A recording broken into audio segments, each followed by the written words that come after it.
Nick Reiner is pulling off one wild act right now. He's got the public so convinced that many are demanding he skip trial altogether and just walk free. But the truth, he's playing a clever game behind bars, acting like some misunderstood saint when in reality, he's just manipulating everyone around him. I've seen this kind of act before, and as someone who spent 10 long years locked up, I can tell you straight, he's not fooling me for a second.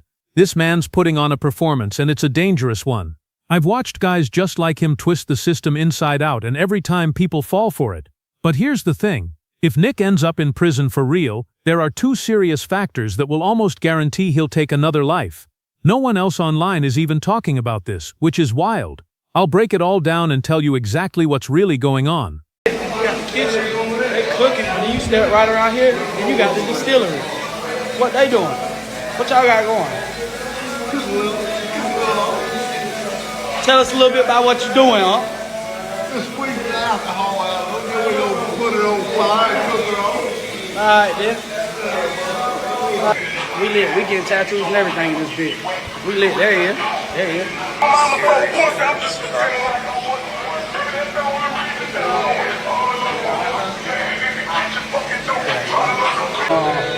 Yeah. Different sodas in the eyes.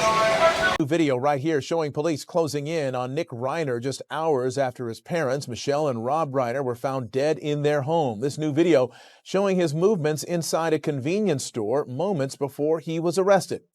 That new video coming in as Nick Reiner is formally charged with the murders of his parents. And tonight, some of Michelle and Rob Reiner's closest friends breaking their silence on the tragedy. Eyewitness News reporter Liz Nagy live now with a closer look at that video and the latest on the investigation tonight. Liz. Mark, this video is almost eerie to watch given what we know right now. Investigators are now showing us this video of Nick Reiner as he was in the hours just after they say he killed his parents inside their own home. Take a look at Nick Reiner's movements, his demeanor, and what happened just as police closed in on him. Nick Reiner's escape ended the second this LA police cruiser rounded the corner and blocked him in on a sidewalk Sunday night. Zoomed in closer, you see officers hop out, guns drawn, and Reiner's hands instinctively shoot into the air. Let's break this down. So according to this article, Fox Nation's new documentary and a TMZ Investigate special are both pushing this wild idea that Nick Reiner is almost childlike in jail after allegedly murdering his parents, Rob and Michelle Reiner. They're claiming he's in no mental state to even face trial, saying his meds are being switched around, and that his brain just can't handle what's going on. TMZ's own Harvey Levin went on Fox and Friends and said, he can't process the consequences of what he's done. Like what? He supposedly knows what he did, but can't wrap his head around where he is or why he's there. So they're telling us this man understands he murdered his parents, but just can't grasp that he's in jail because of it. That's the story floating all through LA and Hollywood right now, and people are actually buying it. I've been through the system myself. I've stood in courtrooms, seen those looks on people's faces, and watched what happens when the truth hits them. And let me tell you, I've seen plenty of inmates on the exact same meds they're blaming for Nick's confused behavior. Those same supporters backing him up right now. They're just using this mental health angle as an excuse. It's crazy how fast Hollywood will twist a story to make a guy like him seem innocent, when the rest of us know exactly what's really going down. Now they're saying Nick Reiner only did what he did because he dabbled in some hard stuff, trying to pin his actions on drugs like that's the real reason behind the murders. That's the story they're spinning right now. But let me tell you something. I spent 10 straight years behind bars, a full decade of my life surrounded 24/7 by people who lived and breathed that lifestyle. I've watched guys smoke meth out of light bulbs and snort lines every single day without fail, day after day, year after year. I've seen the wild eyes, the sleepless energy, the way it eats away at you. I know exactly what that stuff does to a person, and trust me, I've met plenty of violent folks who probably use twice as much as Nick ever did. And guess what? They don't go around killing people. They don't sneak into bedrooms and attack their loved ones in their sleep. That's not the drug talking, that's something darker inside him. And now we've got people saying Nick's childlike in jail, claiming he doesn't even know where he is. That's total nonsense. I've seen that act too many times before, the fake confusion, the innocent look, the I don't know what's happening routine. He's not lost or broken, he's performing. And I know for a fact, it's all just another trick to dodge responsibility. Do I think those substances might have pushed Nick Reiner over the edge? Yeah, probably. But let's be real, this didn't come out of nowhere. I've seen plenty of people use way more of the same stuff than he ever did, and they've never taken a life. They've lost control, sure, but they didn't turn violent like that. So no, this wasn't just the drugs. This was something that was already inside him, buried deep, waiting for the right spark to explode. That stuff didn't create the monster. It just gave him the guts to act on it. He's always had that dark, unstable side, that strange energy people didn't want to see. And now they're saying, oh, he's childlike in jail, he doesn't even know where he's at. Please, he knows exactly where he is. Here's what's really going on. The man spent so much time using hardcore stuff like meth and maybe even bath salts, and now he's been clean for weeks in county jail. In county there's barely any access to drugs. Maybe a little bit slips through, but it's rare. I'd even put money on it that Nick hasn't seen a single hit of anything since he got locked up. So now he's sober for the first time in who knows how long, and that's messing with his head. He's crashing hard and people are confusing that for innocence. Once he gets sent to prison though, it's a whole different world. County jail and state or federal prison are nothing alike, total opposites. Right now Nick's just sitting in county waiting on trial, putting on his little lost boy act. But trust me, once he hits real prison, that mask won't save him. There's really not much left in his system anymore. He's been forcefully sobered up, and that's a whole different kind of withdrawal. Against his will, Nick Reiner's had to separate himself from the person he used to be, the one who lived for that high, chasing the next hit day after day. We're talking about years of non-stop drug use, meth, and who knows what else. And now that he's clean, that twisted version of himself, the one that could do something as horrific as harm his own parents, is starting to come apart. See, here's the thing. Nobody snorts a line and instantly thinks, I want to go hurt someone. That's not how it works. At first it feels good. You're flying, buzzing, full of energy, all smiles. Picture one of those flashy Hollywood parties. That's where he was, surrounded by stars, loud music, and that fake sense of confidence flooding through him. You're talking, laughing, glowing with dopamine. Everything feels incredible. But once that high starts slipping away after days of no sleep, paranoia starts creeping in. And that's when the mind turns dark. You start noticing every little look, every tone, every whisper. Suddenly your dad says something harmless, and it feels off. Someone gives you a strange glance, and your brain twists it. You start thinking, wait, are they plotting something? Are they setting me up? Everyone becomes a threat. Every word sounds like a trap. The paranoia builds until you can't tell what's real anymore. Now imagine that in a room full of celebrities, A-listers and B-listers, big names everywhere. And there's Nick, pacing, muttering, thinking everyone's watching him. He's getting jumpy, paranoid, freaking out at people who have no clue what's happening. Next thing you know, he's making everyone uncomfortable, saying strange things, acting all defensive. And this is happening at a fancy holiday party hosted by none other than Conan O'Brien, one of the biggest late-night hosts in the game. That's the kind of chaos that happens when years of drug abuse, fame, and delusion all crash together. And that's the version of Nick Reiner that finally snapped. Hey, whoa, I got my eye on you. That's how it starts. Jumpy, suspicious, paranoid. But here's the truth. Nobody was actually doing anything to Nick Reiner that night. The paranoia just took over his mind completely. It spiraled so fast that by the end of the night, he had done the unthinkable. He took the lives of his own parents, Rob and Michelle. That's how deep the madness went.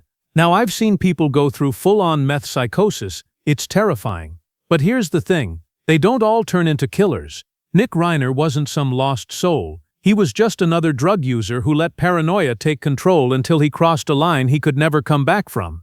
I've known plenty of people who've used way more of the same stuff for years longer than him, and they've never harmed a soul, not once. So no, this isn't about the drug. This is about what was already lurking inside him. Something that the high just gave him permission to unleash. And now he's sitting there pretending to be confused, saying, I don't know where I am. Please, he knows exactly where he is. The man's been sober for weeks, forced off everything he depended on, and now reality's creeping back in, slow and painful. Week by week, month by month, he's facing the truth with a clear head. And that realization, it's brutal. He's finally starting to understand what he did, that he actually took the lives of the two people who gave him everything. That guilt is eating at him now, and he can't live with it. Deep down, he knows it wasn't just the drugs, it was him. The drugs didn't make him a monster. They just let the monster inside finally show its face. I've seen people take 2 or 3 times the amount he ever did, and they never killed anyone. So no, I don't care if he says he was high. That evil wasn't born from the drugs, it was already inside him. Something deep and broken has always been there. The drugs didn't create that, they just gave it the green light. He's dangerous, plain and simple. And this act of I don't even know where I am, I can't stand trial. Come on, man. You know exactly where you are. You're in jail facing what you did. Stop pretending otherwise. The truth is, he just can't handle what he's done. He can't wrap his head around the horror of how low he let himself fall, how deep he sank into darkness until he crossed a line that can never be undone. Those drugs didn't just wreck his body, they destroyed his soul. And now, sober and trapped in a small empty cell with nothing but his thoughts, all he can do is sit there and replay it over and over again. No distractions, no late-night Hollywood parties, no alcohol, no fast-talking friends to drown it all out. Just 4 bare walls and a mind that won't shut up. That cell forces him to face the truth, to see exactly what kind of person he became when he let that madness take over. And the worst part? Now that he's clean, he finally feels it. Every second of it. He's stuck in a loop, haunted by what he did. No more excuses, no more numbing it away. And when he says, I don't know where I'm at, I'll tell you where he is, he's in hell on earth. That's what happens when you've done something so horrific, there's no escape, not even in your own head. That cell is his punishment now, and it's only the beginning. And when he finally heads to prison, which I'm certain he will, things are gonna get even darker. It's gonna be bad, real bad.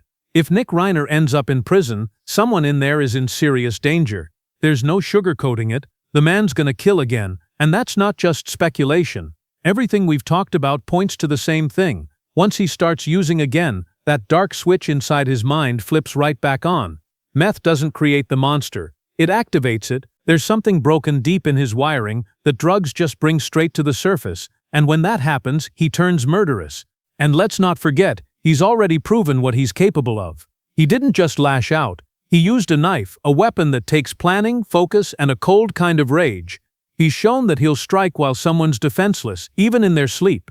That's not just violence. That's something chilling, something that doesn't go away just because you're locked up. Now here's the scary part.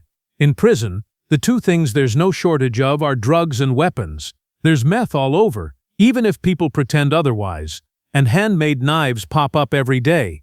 You don't need money to find trouble in there, it finds you. And now that his fancy lawyer just backed out of his case, things are falling apart fast. Word is, his family pulled the plug on paying for his defense. They're done, they've decided to walk away, probably realizing that no amount of money can fix what's already broken inside him. So now he's about to enter that system without protection, without a team behind him, and surrounded by the very things that trigger his darkest side, and that's a terrifying mix. The family finally said, "We're done with this, enough's enough." It took them a minute to reach that point, but they realized it was the right move. They shouldn't be pouring money into defending Nick Reiner anymore, not after everything that's happened. So the lawyer's out, the support's gone, and now Nick's left standing alone. And let's be honest, if his own family isn't paying for that defense, they're sure not sending him stacks of cash either. That means no more steady flow of money to feed his old habits. No funds to keep that meth addiction alive. But here's where it gets messy. In prison, you don't need cash to get hooked again. There's always a way. A lot of inmates spend every waking hour chasing that next high. Once you're inside, your whole life revolves around the hustle, finding ways to make trades, do favors, or score whatever you can. Inside those walls, there's a whole underground economy running every single day. They call them prison hustles, and everyone's got one. You can wash clothes for other inmates, clean their cells, or even cook their food if you've got skills. Some guys make snacks out of commissary ingredients and trade them for favors. Others get paid to hide things, and that's where it gets dangerous. Let's say an inmate gets a tip that there's a big shakedown coming. Guards are about to search the cells. Suddenly, he doesn't want to get caught with anything illegal, like a cell phone or a knife. So he pays someone else, maybe someone desperate like Nick, to stash it for him. You hold it, they say. If you get caught, it's yours, not mine. And whether you get busted or not, you still get paid, sometimes in the form of a bag of meth. That's how easy it is to fall right back into the cycle. Even without money, there's always temptation waiting for you in there, disguised as a quick hustle or a favor owed. And for someone like Nick Reiner, already unstable, already dangerous, that kind of setup could turn deadly fast. There are endless ways to hustle inside. So many little jobs that don't even need outside money or family support. You can make trades, run favors, clean cells, cook meals, the list never ends. That's how guys survive in there, turning every hour into some kind of deal. And Nick Reiner? He strikes me as the type who's gonna throw himself right into that grind, doing whatever it takes to get his hands on that next hit. And let's be real, there's plenty of meth floating around in prison. No matter what anyone says, it's there, and someone like him will always find a way to get it.